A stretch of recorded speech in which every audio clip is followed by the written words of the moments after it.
you can use this as a resource to help the other people on your advisory committees. It is just stunning, the amount of information that is on that website.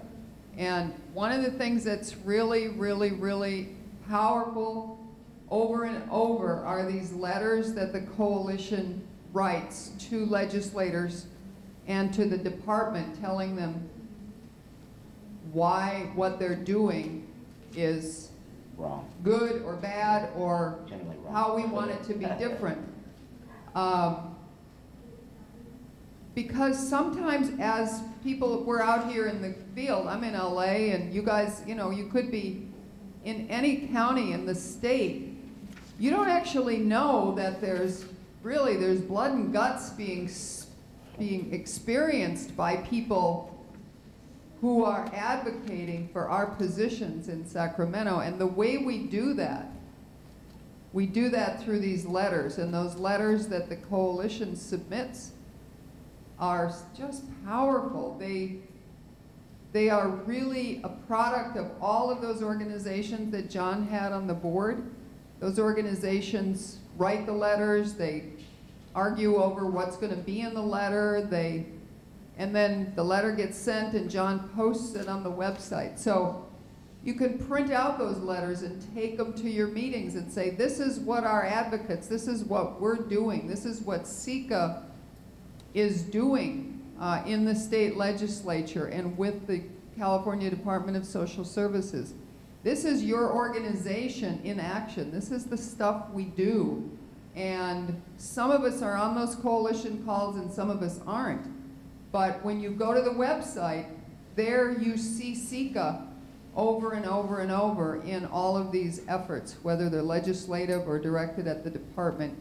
It's an incredible resource. And like I say, the people in this room, the people at this conference, we're all a little bit more interested than the average person on an advisory committee. Right. So it's incumbent upon us to really help other people learn more and to give them what we know. And the way to figure out what we know is definitely to go to this website.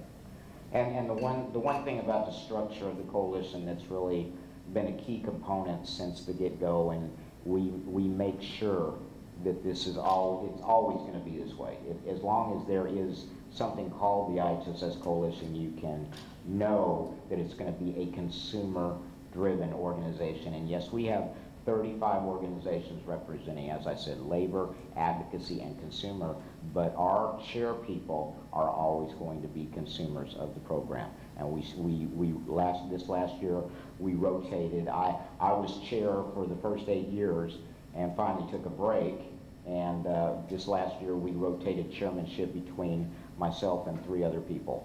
So you guys know that the focus is always coming from ultimately, the last word on this is going to be coming from the perspective of the consumer, as it should be. It was, you know, how we started this organization and how it's always been driven and how it always will be driven. So I mean, we have a lot of participants, and as she said, a lot of voices in the mix, but you guys just never have to worry about the consumer's voice being drowned out or at the bottom of the list. It's always driving the bus, okay?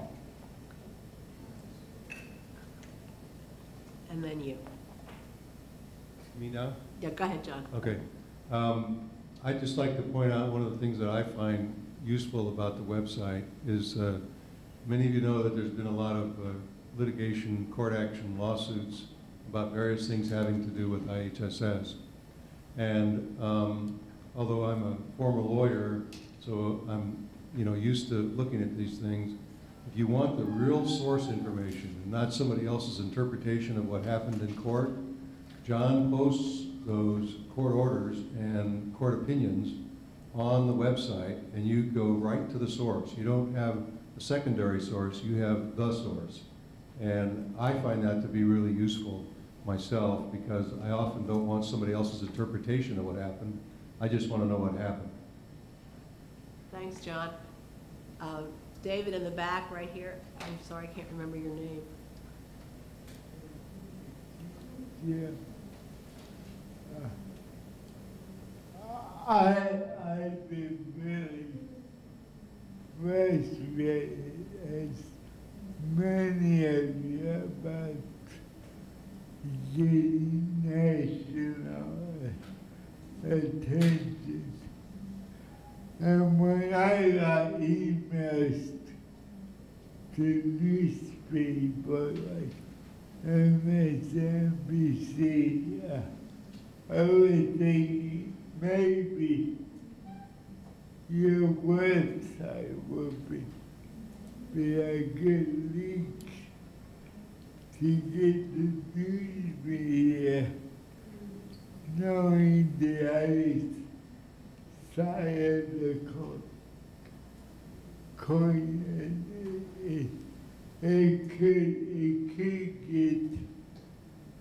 the news media more interested in what's at stake. Okay. Did you understand me? Did you get that? Yeah, I think I did. You said, David, did you say that it lets you know what's at stake and keeps you informed? That's what I heard. That's not what you said? Okay, I'm sorry. I've been very interested in getting the word out. Oh, Jim was talking about national news, television, radio, national. oh, okay. As many of you must be extremely disappointed in the little response to what is really going on. And I would just think maybe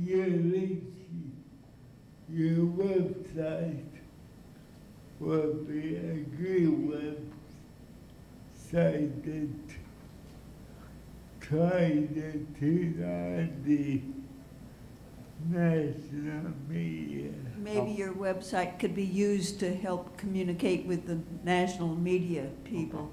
Is that it, Jim? Yeah. I appreciate that, and that's, you know, it's a situation where we've been up and basically since the restructure, which we did summer of 2009, so we're about a little bit short of 18 months in, and so I'm constantly trying to, obviously, as I think you guys got today and what other people have said, that I'm, you know, it's my whole thing to sit here and try to always expand on this and try to make it better. So I appreciate the feedback, and I'll certainly try to do that. You know, we're the next thing I'm going to be working on as a goal is trying to get us on Facebook and using some of those kind of mediums as well that are indeed not only national but international in nature, so that more people can hear about us, you know, through that medium as well. So, and I do try to, I will certainly keep that in mind and try to come up with some good ideas. And again, if any of you guys have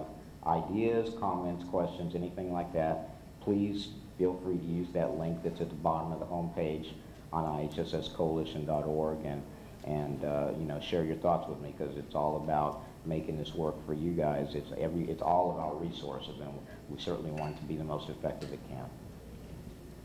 Hi, my name is Bonnie Vigil. I'm with the Shasta County Advisory Board. And it seems to me, I'm just a very new member, and it seems to me that I've been disabled for about 20, 30 years now.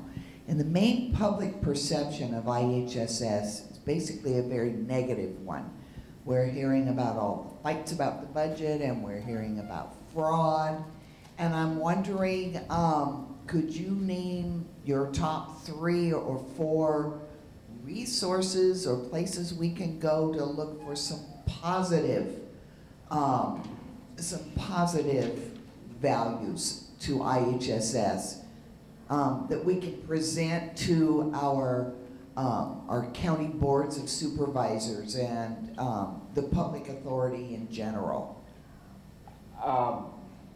You know, I agree with you, obviously, and you know, one of the key things that we do on the website is, you know, we have an entire media section, so that we're, you know, that's dedicated to all the current news stories and such that are coming out on it. And yes, that, you know, we're at the mercy of the media. And I just went through a bout with this about a month ago that had me so angry and so frustrated that I just said, I can't take this. I'm probably going to go on, you know, like hiatus with dealing with the press for like a year, because they made almost what little hair I had left fall out.